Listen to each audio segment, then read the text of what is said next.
स्वागत है आपका हमारे चैनल पर। आज जो कहानी मैं आपको सुनाने वाला हूं वो सिर्फ डरावनी नहीं है, बल्कि ऐसी कहानी है जिसे सुनने के बाद आप कुछ देर तक अकेले बैठने से भी डरेंगे।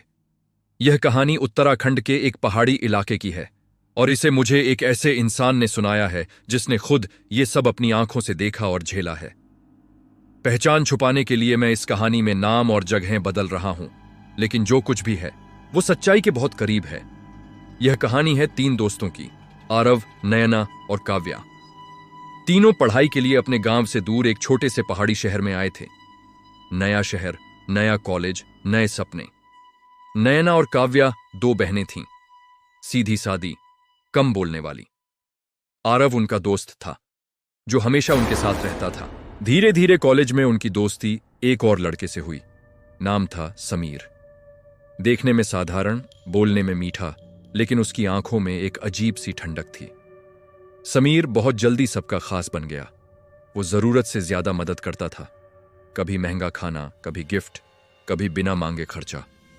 सबसे अजीब बात यह थी कि वो रोज एक पीले रंग की मिठाई लाता था और जिद करके खिलाता था। मना करो तो मुस्कुराकर कहता, ये तो खाना ही पड़ेगा, ये मम्मी का प्रसाद है।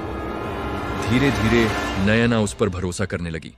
शायद प्यार था या शायद कुछ और। कुछ महीनों बाद समीर ने बताया कि उसके घर में एक खास पूजा है, बहुत शुभ, बहुत शक्तिशाली, और नयना को उसमें जरूर आना चाहिए।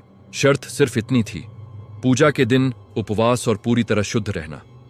बात अजीब थी, लेकिन प्यार में इंसान सवाल नहीं करता। आरव और काव्या को भी साथ चलने के लिए कहा गया। जिस दिन वो लोग समीर के गांव पहुंचे, तब तक अंधेरा हो चुका था। पहाड़, जंगल, टूटी सड़कें और चारों तरफ सन्नाटा। गांव में सिर्फ कुछ घर थे और ज्यादातर खंडहर। समीर का घर सबसे आखिर में था, पुराना, पत्थर का, बिना रोशनी के। घर के बाहर रखे गमलों में सूखे पौधे थे, जैसे वहां कभी जीवन रहा ही ना हो।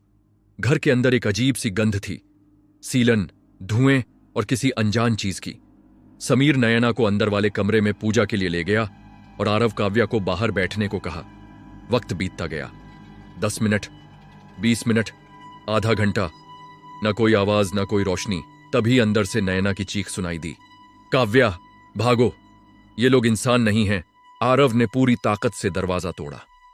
जो उन्होंने देखा वो जिंदगी भर नहीं भूल सकते। कमरे के बीचों बीच एक मूर्ति खड़ी थी, इंसान की ऊंचाई जितनी, और उस मूर्ति पर वही गहने थे जो समीर ने नयना को गिफ्ट किए थे।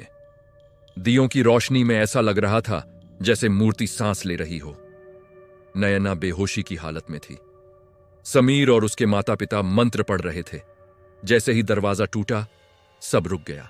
एक पल के लिए पूरे कमरे में सन्नाटा छा गया और फिर दिए अपने आप बुझ गए। तीनों जान बचाकर वहां से भागे।